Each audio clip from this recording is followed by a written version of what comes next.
ये एक अंदाज है इनका। मेरे नबी ने फरमाया, अल्लाह फरमाता है, मेरे नबी ने फरमाया, ऐ औरतों, अगर तुम्हारा शौहर तुमसे हम बिस्तरी करना चाहता है, तुम मना नहीं कर सकती। फरिश्ते जो है तुम पर रात भर लानत भेजेंगे। जो शौहर के दिल में आग लगी है, अगर उसको तुम नहीं बुझाओगी तो कौन बुझाएगा? मेरे नबी का फरमान है, तुम उसको मना नहीं कर सकती। अगर तुम ऊंट पर, ऊंटनी पर भी बैठी हुई हो और अगर तुम्हारा शौहर तुमसे फैज हासिल करना चाहता है, मेरी मुसलमान माँ और बहनों, आप उनको मना नहीं कर सकती। तो इस तरीके से स्वामी इसकी माँ जरूर ऊंट पे बैठ गई। तो ये इस तरीके से होता है कि ये कैसे बोल सकते, इसी गंदी बात है साहिल भाई, कैसे कह सकते हैं ये दरिंदे, ये दरिंदा कैसे कह सकता है इसकी बेटी ऊंट पे बैठी हुई हो? तो इमेजिन, भगवान ना करे कि ऐसे किसी की बेटी के साथ हो। हम तो किसी की बेटी का बद्दुआ नहीं देते, लेकिन ये इस प्रकार की लाखों करोड़ों बेटियों की जिंदगी नरक डाल रहे हैं। स्वामी जी, सिर्फ ऊंट पे बैठना होता तो समझ में आता, चलो आप किधर जा रहे हो, ऊंट पे बैठे हो, आपके अंदर इतनी डिजायर है दोनों के अंदर कि आप ऊंट पे बैठे बैठे भी सेक्सुअल इंटरकोर्स कर लिए, मतलब कुछ नया आजमाना था आपको। एक रहता है ना कि भाई अलग अलग तरीका आजमाना है।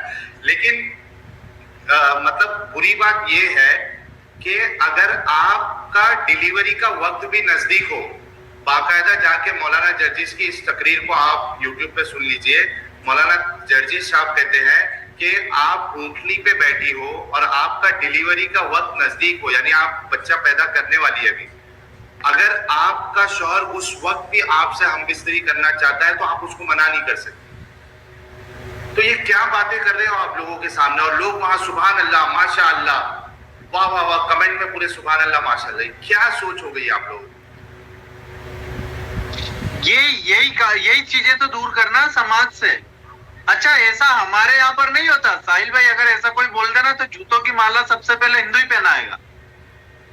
ऐसी बात कोई कह दे कि तू ऐसा कर लो, और ऐसा काम शास्त्र में ये लिखा है, किताबें लिखी है काम शास्त्र के ऊपर, लेकिन वो पब्लिकली ऐसा बोलने की थोड़ी है। जिसको रुचि होगा जाके पढ़ लेगा।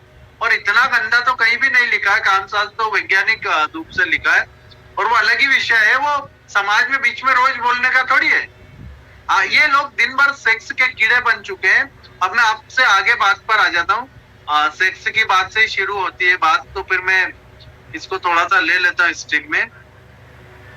ये औजार आपने देखा साहिल भाई, क्या है, क्या औजार है? ये कुछ लोहे का कुछ लग रहा है।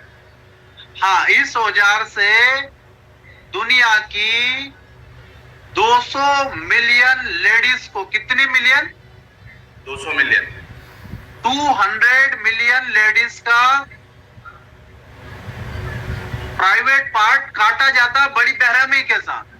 अच्छा, ये फीमेल जेनिटल म्यूटिलेशन की बात करो ना, FGM। हाँ, मैं उस पर आ गया हूँ। और वो मात्र इसलिए होता है, ये ऐसे खतरनाक औजार, और वो मात्र इसलिए किया जाता है ताकि वो बच्ची किसी और की तरफ आंख उठा करके ना देखे, और उसका जो मतलब प्रेशर कम हो जाए, वो खत्म हो जाए। कम क्या, खत्म, बेचारी बीमार हो जाएगी वो।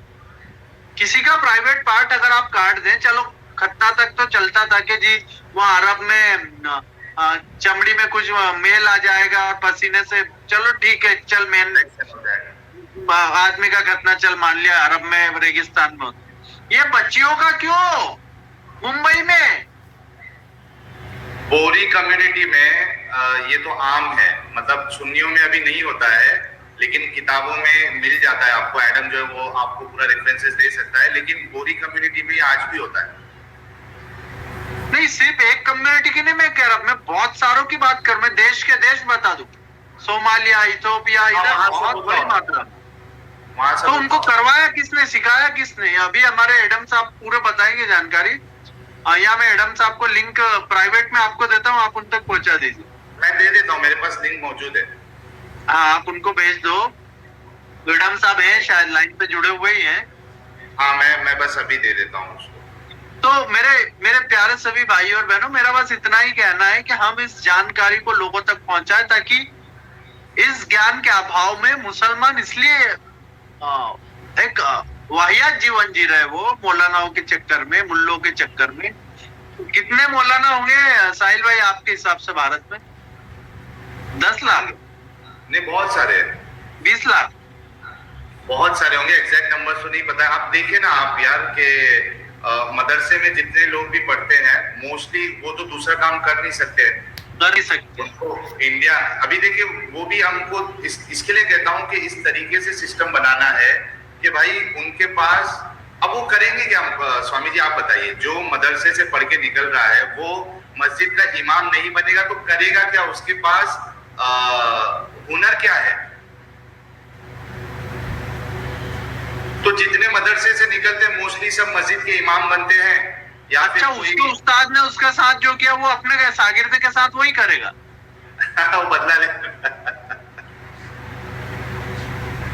मैंने एडम को लिंक दे दिया डिस्कॉर्ड पे, अगर एडम सुन रहा है तो वो आके। अच्छा, मैं एक साइंस से वो आ गए हमारे ये आ चुके एडम साहब जी। एडम साहब जनाब बहुत बहुत शुक्रिया जी। जी कैसे हैं आप? शुक्रिया जी, बिल्कुल बेहतरीन। आप सुनाइए, बहुत अच्छा प्रोग्राम चल रहा है, आप लोगों का बेहतरीन प्रोग्राम चल रहा है। तो नहीं ये तो आपका ही है, और मेरा तो जागरूकता। देखो मैं एक सन्यासी, मेरा काम YouTube चलाना नहीं, लेकिन दुर्भाग्य मेरा कि मुझे इन विषयों पर आकर के और लाइव करना पड़ रहा, और मुझे मेरा फील्ड में से 1-2 घंटे कम करके मुझे यहाँ आना पड़ रहा। तो एडम साहब मेरा यही कहना है कि अगर मैं ये नहीं करूंगा तो कौन करेगा? किसी को तो कीचड़ में आना पड़ेगा, और स्वाभाविक है कि अगर हम कीचड़ नहीं साफ करेंगे तो गंदगी हमारे घर में घुस जाएगी, बदबू तो आएगा। गंदगी नहीं घुसेगा तो बदबू आएगा, और वही बदबू से पूरा समाज परेशान है। एडम साहब आप पाकिस्तान से थे, और आप पाकिस्तान से होने के बाद आप आज कहाँ है मैं नहीं बता सकता लोगों को, लेकिन जहां भी धरती के जिस भी कोने में, आपको क्यों इस प्रकार से रहना पड़ रहा? क्योंकि 1400 साल पहले कुछ मत बन गए, विचार बन गए, और वो विचार आज तक लकीर के फकीर लोग चला रहे हैं, और उसके कारण पूरी दुनिया आज परेशान हो रही है। तो उसी में से एक बात चल रही थी हमारी, जो साहिल भाई यहाँ पर बता ही रहे थे कि पूरी दुनिया के अंदर, मैंने अभी जो आंकड़े निकाले हैं कुछ किसकी रिपोर्ट थी, वर्ल्ड हेल्थ ऑर्गेनाइजेशन का रिपोर्ट था कि 200 मिलियन लेडीजों का खतना कर दिया जाता है सिर्फ सेक्स के नाम पर। उनके एक बॉडी प्राइवेट पार्ट को काट दिया जाता है, और कारण इसका इतना ही है कि वो आदमी को खुश रख सके, आदमी की इच्छा के बिना वो और कुछ काम कर ना पाए। एक कारण इसका ये है, सॉरी स्वामी जी आपको मैं काट रहा हूँ, कि सर्कमसिजन ऑफ अ वुमन के बाद उसको सेक्स की तमन्ना नहीं रहती, तो उसके सेक्सुअल ऑर्गन में जो प्लेजर है उसको रोकने के लिए किया जाता है, ताकि वह सिर्फ अपने मर्द के आगे ही मर्द की ख्वाहिश पूरी होती रहे, उसको कोई हवस ना रहे सेक्स के लिए। शरिया जो है इमाम शाफी रहमुल्लाह अलैह की तरफ से जो हमें आता है, मैंने मधु दीदी के चैनल के ऊपर शरीयत के ऊपर 2 वीडियो स्ट्रीम्स की हैं और मजीद करनी है। उनका एक चैनल है और वो उन्होंने कुछ किताबें भी लिखी हैं, और वो जर्नलिस्ट है। ये मैं शरीयत का आपको पेज दिखा रहा हूँ, अगर आप ऐड कर दें तो मैं आपको दिखाया तो शरीयत क्या कहती है। ये जनाब शरीयत की किताब है इमाम शाफी रहमुल्लाह अलैह की, इसका सेक्शन है E4.3 और इसका सफ़ा नंबर है सर, ये आपके सामने किधर गया सफ़ा, लेफ्ट साइड पे है, कहाँ पे है, 59, सफ़ा नंबर 59 है, E4.3। सर्कमसिजन इज ऑब्लिगेटरी, यानी कि लाजम है for both men and women, मर्दों और औरतों के लिए लाजम है, फर्ज है। For main it consist of removing the preputial part of the penis, and for women it's removing the preputial al-bazar of the clitoris. तो वुमेन में सर्कमसिजन, अगर आप अशाफी स्कूल ऑफ थॉट से हो, मालिकी स्कूल ऑफ थॉट से हो, तो तो ये लाजम है। हाँ, अलबत्ता अगर आप हम्बली स्कूल ऑफ थॉट से हो तो औरतों का सर्कमसिजन जो है वो फर्ज नहीं है, मगर कर्टसी है हस्बैंड के लिए। आप ये पढ़ें, it's a mere courtesy to the husband. तो हम्बली स्कूल ऑफ थॉट के लिए, हनफी स्कूल ऑफ थॉट के लिए, हनफी मदहब इस्लाम के लिए ये सिर्फ एक कर्टसी है हस्बैंड के लिए, खावंद के लिए। लेकिन शाफी स्कूल ऑफ थॉट के अंदर it is obligatory for men and for women. Sahil भाई, साहिल भाई आपकी आवाज नहीं आ रही, आप दोनों साइडों से म्यूट है। हाँ एडम, मैं वही कह रहा था कि स्वामी जी को मैं यही कह रहा था कि जब एडम आएगा तो आपको प्रॉपर रेफरेंसेस दिखाएगा, और अब तो रेफरेंसेस भी सामने हैं। जो स्कूल ऑफ थॉट्स है जिसके मानने वाले करोड़ों में है, तो उनके सामने ये चीज है कि भाई ये रेफरेंसेस है। स्वामी जी आप म्यूट है, स्वामी जी म्यूट है आप। जी साहिल भाई जी। अच्छा, मुझे लगा आप कुछ कह रहे थे तो म्यूट थे, तो मुझे लगा नहीं, एडम ने रेफरेंसेस दिखाया है स्वामी जी।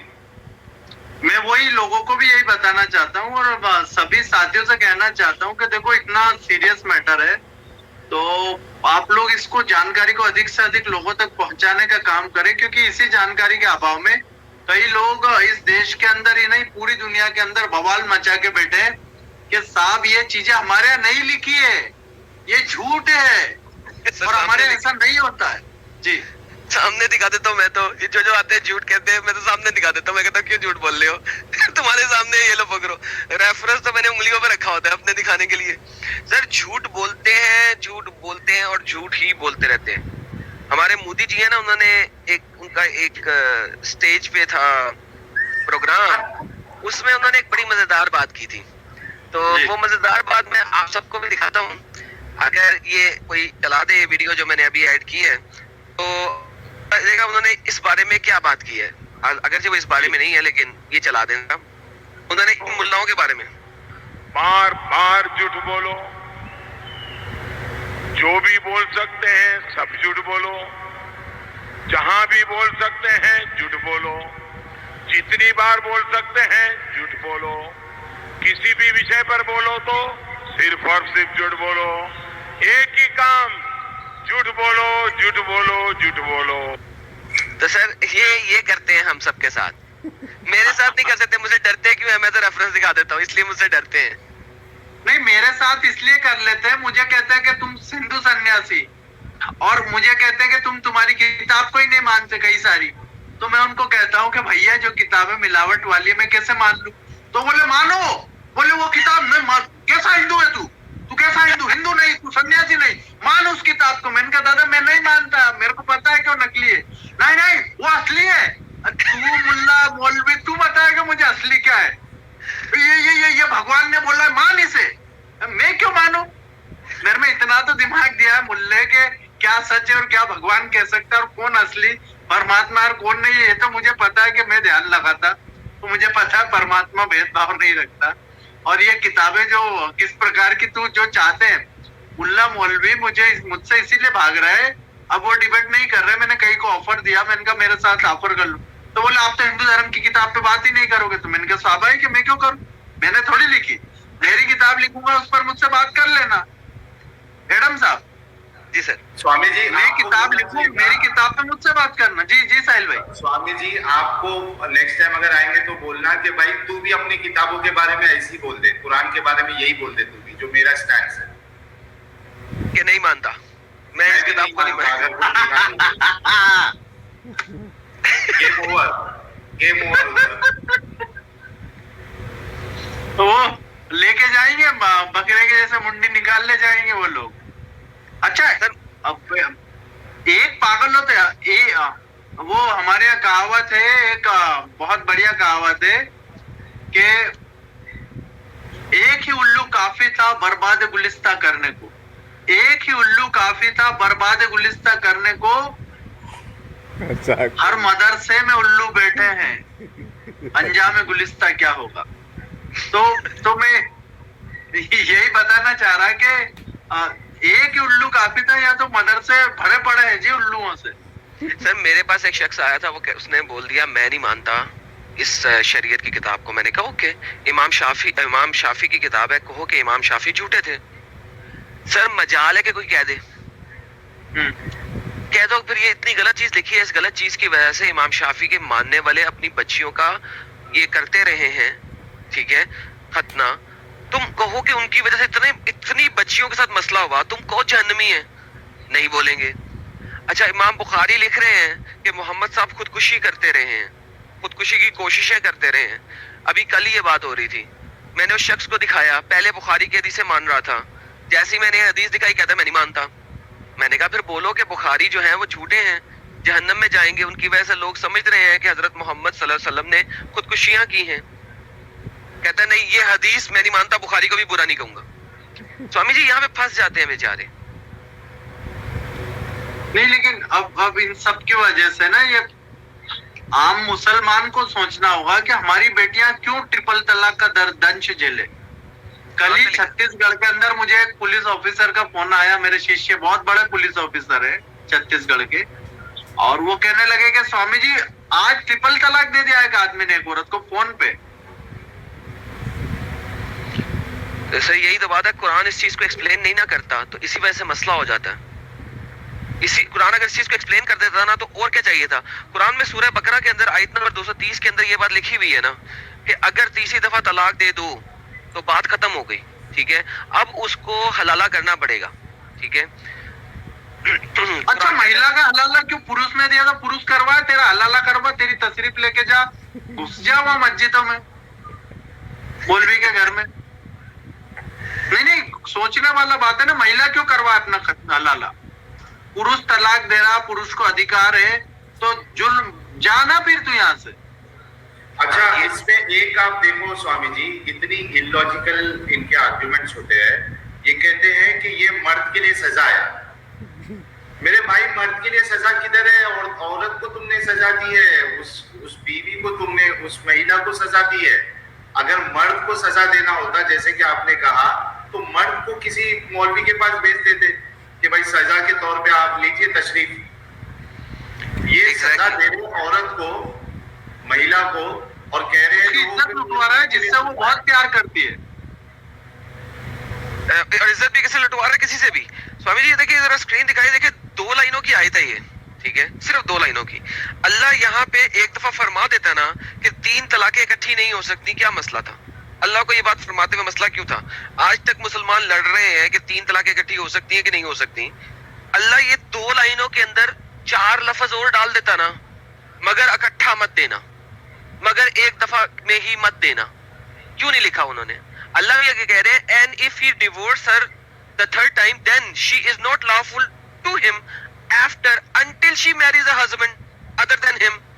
अच्छा, तो जब तक वो कोई दूसरा खावंद ना कर ले, और बात ये है खावंद नहीं, मैरीज अ हस्बैंड, ठीक है, हस्बैंड के साथ शादी नहीं होती, ज़ौजन स्पाउस को कहते हैं, ठीक है, ज़वज जो है हस्बैंड को कहते हैं। हस्बैंड के साथ शादी नहीं होती, हस्बैंड के साथ सेक्स होता है, हत्ता तनकीहा, जब तक वो अपने खावंद, दूसरे खावंद के साथ सेक्स ना कर ले। इसके लिए मल्टीपल हदीसें हैं जो बताती हैं कि हजरत मोहम्मद सल्लल्लाहु अलैहि वसल्लम ने फरमाया कि जब तक वो औरत दूसरे मर्द का जूस या मिठास या हनी ना चख ले। स्वामी जी इस तरीके से लिखा हुआ।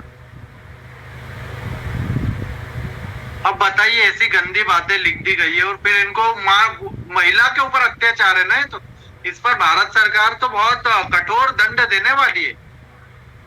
कानून बना दिया हमारे यहाँ, तो कानून बना दिया इंडिया में। हाँ, ट्रिपल तलाक पर कानून बन चुका ना। वाह रे वाह। और उसका ओवैसी ने विरोध करा।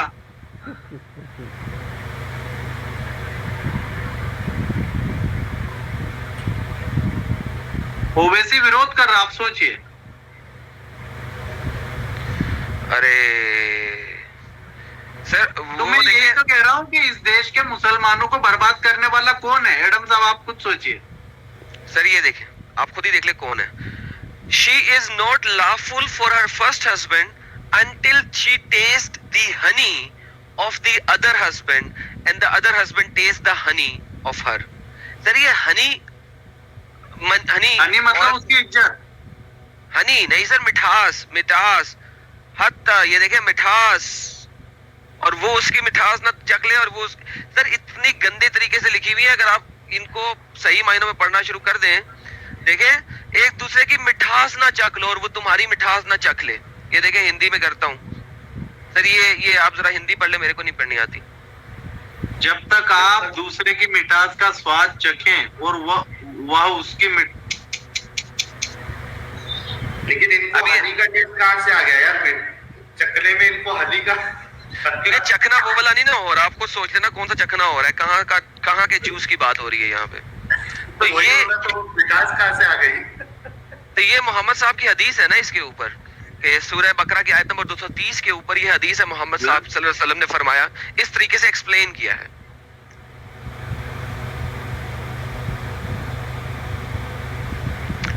स्वामी जी ये मसला हो जाता है जब आप इन चीजों को पढ़ते हैं और इन चीजों को देखते हैं, और ये सारी सही हदीसें हैं और ये एक नहीं है, मल्टीपल नरेशंस हैं। नहीं, अब ये बात अगर मैं बोल दूं तो मुल्ले कहते हैं कि आप हमारे ऊपर वो कर रहे हो, आरोप लगा रहे हो। सर ऐसा ही लिखा हुआ है एक हदीस में सर, मल्टीपल हदीसों में लिखा हुआ है, एक में नहीं लिखा हुआ ना। प्रॉब्लम यह है कि स्वामी जी अगर एक जगह पे लिखा होता तो कहते यार यहाँ पे गलत लिखा हुआ है, ठीक है। जब ये चीज लिखी इतनी ज्यादा जगहों पे हुई है तो कैसे मना कर सकते हैं? ये मैं आपको दिखाता हूँ कितनी जगहों पे लिखी हुई है, ये आप काउंट करते जाएं। ये देखिए, सुना अबी दाऊद 23:9 1, सुना नसाई 34:07 2, ये 3, ये 4, ये 5, 6, 7 और मुख्तलिफ हदीसें। सही मुस्लिम की हदीस भी ले लें आप, until he has tasted her sweetness, उसने उसकी मिठास नहीं चख ली, अरबी वही है। 8, 9, 10, कितनी लेंगे, कितनी लेना चाहेंगे? 11, 12। सर इतने लोग तो एग्री कर रहे हैं, तो कैसे ये कह सकते हैं कि ये नहीं लिखा? हजरत मोहम्मद सल्लल्लाहु अलैहि वसल्लम ने फरमाया, और क्यों फरमाया? अगर यहाँ पे अल्लाह मियाँ थोड़ा सा ज्यादा क्लियर हो जाते, ज्यादा नहीं, थोड़ा सा ज्यादा क्लियर हो जाते तो ये मसला ना होता। ये देखें पैसे भी मांग रहे हैं Quran.com वाले, थोड़ा सा यहाँ पे अल्लाह मियाँ क्लियर हो जाते और बता देते अपने तरीके से कि जनाब शादी करो और 3 तलाक इकट्ठी ना हो, बस इतना सा बता देना चाहिए था, बात सेट हो जाती। लेकिन नहीं। और साहिल भाई ये इन चीजों का मुझे तो ये कहना है आपको, एडम साहब और साहिल भाई, कि इन चीजों को 2022 का इंसान क्यों मान रहा है? सोच खत्म हो गई ना स्वामी जी, उसकी वजह मैंने बताया ना, वो सोच खत्म हो जाती है, गलत नहीं लगने लगता।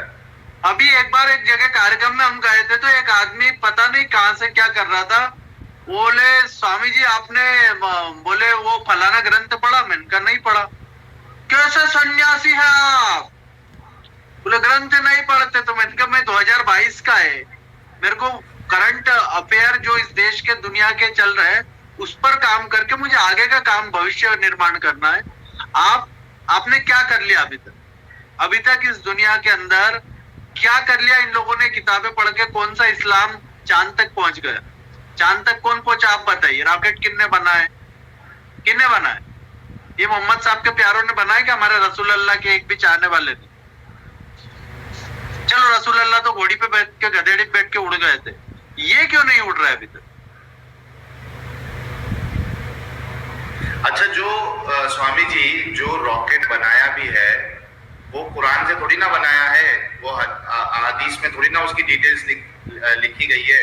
यानी कोई अगर डॉक्टर बनता भी है, कोई मुस्लिम डॉक्टर भी है, तो वो कुरान और हदीस की वजह से थोड़ी ना है, वो तो तो मैं वही तो कहना चाह रहा कि तुम तुम्हारे बच्चों को कहाँ भेज रहे हो? मुसलमानों,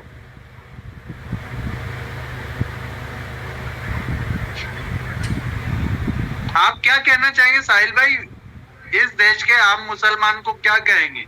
क्योंकि यहाँ पर लाखों की संख्या में इस कार्यक्रम को देखते हैं लोग, और आपका मेरा दोनों का वीडियो अभी मैं मुझे एक लिंक आया, उस पर वो अरब के 8-10 मौलाना बैठ के कह रहे कि ये देखो एक काफिर बैठा है और एक ये मुर्तद बैठा है और ये दोनों इस्लाम पे बात कर रहे हैं। तो भैया एक जिसे तुम मुर्तद कह रहे हो वो भारत का नागरिक है और मैं स्वामी जितेंद्रानंद सरस्वती मैं भी भारत का नागरिक, हम दोनों संविधान के हिसाब से इक्वल हैं। ना मुझे कोई फैसिलिटी ज्यादा है ना उन्हें कोई कम है, बराबर बिल्कुल फैसिलिटी है। तो हम भारत के अंदर हो रहे अत्याचारों पर बात करेंगे, संविधान के हिसाब से करेंगे। साहिल भाई आपको कोई अलग से कमी दी क्या इस देश के अंदर? नहीं, बिल्कुल नहीं। मुझे कोई अलग से पावर दे दिया क्या कि मैं 4 वोट डाल पाऊंगा, ऐसा है क्या? बिल्कुल नहीं। आपका वोट और मेरा वोट बिल्कुल बराबर है। तो ये देश संविधान से चलता है।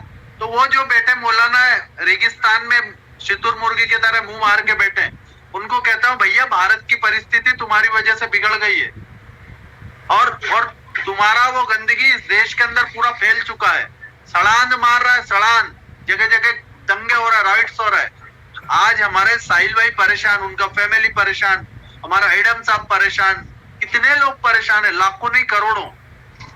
अच्छा साहिल भाई, अगर एडम साहब अगर इस्लाम छोड़ने पर मौत का कानून ना हो, मौत का सजा ना हो कुरान के हिसाब से, तो दुनिया में इस्लाम कितना बड़ा धर्म बन पाएगा आप बताइए? लाखों की तादाद में लोग छोड़ेंगे स्वामी जी, मतलब जो छोड़ चुके हैं सबसे छोटा धर्म हो जाएगा, दीन हो जाएगा, मजहब हो जाएगा। जो छोड़ चुके हैं वो सामने आ जाएंगे। आप मेरी बात पे गौर करो, लाखों लोगों ने छोड़ दिया है लेकिन वो बताते नहीं है। ये देखो यहाँ पर एक लिख रहा है आबिद लिख रहा, तुम लोगों को अल्लाह सजा देगा जहान्नम।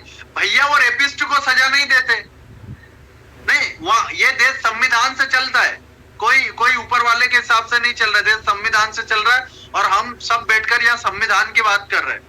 तो आप ये आपका फिलोसॉफी लेकर के जाओ, वहां पर उन लोगों के पास जाओ और बताओ कि हमारा बच्चा पत्थर फेंकता है तो सजा कौन देता है? साहिल भाई, ये आबिद को क्या जवाब देंगे आप? ये देश संविधान से चलता है या आबिद के ये किताबों के हिसाब से चलता है? आबिद भाई को मैं यही कहना चाहूंगा, आबिद भाई भी और जितने हमारे मोमिन भाई सुनते हैं, यार हर बार आप मरने मारने की, मौत की बात नहीं करो, जिंदगी की बात करो। जो जिंदगी मिली है उसको कैसे बेहतर की जा सकती है वो बात करो। हर एक का यही मैसेज आता है, आपको एक दिन मौत आने वाली है, जहन्नम में ये जलोगे, कब्र का डर नहीं है। यार क्यों मौत की बात करते हो? क्यों मरने मारने की बात करते हो? क्यों जन्नत और जहन्नम की बात करते हो? अभी जो जिंदगी मिली है आपको उसको बेहतर बनाओ, इस जिंदगी को जन्नत बनाओ, इस दुनिया को जन्नत बनाओ। मरने मारने की बात नहीं करो मेरे भाइयों। ये तुम्हारे जहन से ये मौत की चीज निकाल दो, जहन्नम निकाल दो और उसके बाद सोचो ये सब चीजों को कि दुनिया को बेहतर कैसे बनाया जा सकता है। बेशक नहीं साहिल भाई, इनके दिमाग में क्या बात डाल दी मौलाना के, जिंदगी 4 दिन की है। बेटा जेल की कोठड़ी में सड़ोगे ना 20-20 साल तो पता पड़ेगा, जिंदगी 4 दिन की नहीं, बहुत लंबी है और यही जिंदगी है, इसके बाद कब तेरे को पता नहीं है। तू कब्र में गड़ेगा कि सड़ेगा कि मरेगा, कीड़े पड़ेंगे, वो छोड़, इस दुनिया को यही जी ले। बाद में वो अल्लाह मिलेगा, आपके कौन मिलेगा, वो बात की बात छोड़ दे, यहाँ की बातें करो। ये देश संविधान से चलता है। अच्छा साहिल भाई, अगर ये 4 बार हज करके आ रहे हैं और इनका पड़ोसी भूखे मर रहा, तो इन्हें क्या करना चाहिए? मतलब ही नहीं है ना। जो हमारे आसपास के लोग हैं, पहले हमें उनका ध्यान देना है। यार हज पे जाके क्या कर लोगे, क्या हो जाएगा आपका? गुनाह बख्शवाएंगे। नहीं यार वो तो अरे भैया, कितने मुसलमान जेलों के अंदर सड़ रहे हैं, गुनाह कोई बख्श नहीं सकता। तू उनको जेल से भी नहीं निकले, देश संविधान से चलता है एडम साहब। जी स्वामी जी, मैं तो उनकी मेंटालिटी आपको बता रहा हूँ ना कि वो गुनाह बख्शवाने जाते हैं ना, यहाँ पे जो गुनाह करते हैं वो फिर बख्शवाने भी तो है ना। गुनाह तो करते हैं ना रज रज के, कौन बख्श देगा? वो उनका तो यही है ना कि हम हज करने जाएंगे तो गुनाह बख्शे जाएंगे, बिल्कुल ऐसे ही वापस आएंगे जैसे एक बच्चा अपनी माँ की कोख में से जन्म लेता है। अच्छा, इसके ऐसा भी लिखा है क्या कि मतलब जुर्म कर दो? कहाँ लिखा है?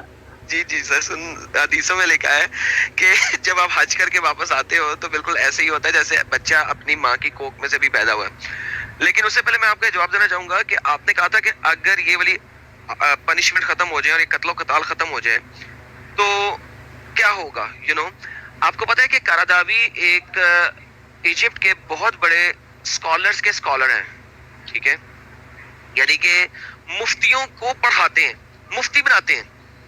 इजिप्ट की अल अज़हर यूनिवर्सिटी के प्रोफेसर हैं, यानी कि उस्तादों के उस्ताद जैसे कहा जाता है ना, ये वो हैं। ये कहते हैं साहिल भाई है उस्तादों के उस्ताद। सर ये इस्लामिक स्कॉलर लेकिन सर इनके पास डिग्री भी है। तो ये कहते हैं कि अगर मुर्तिद की सजा कत्ल खत्म होती या ना होती तो इस्लाम हजरत सल्लल्लाहु अलैहि वसल्लम की वफात के बाद ही खत्म हो जाता। ये जो चलाओ इनकी स्ट्रीम में चलाएं सर, चलाएं। ये अरबी के अंदर है और इंग्लिश के अंदर ट्रांसलेशन है, मैं इसको आपको बोल दूंगा रोक रोक के। ये देखें, क्योंकि अरबी बोलते हैं, इजिप्ट का है, इंग्लिश में ये ट्रांसलेशन सबटाइटल्स में है।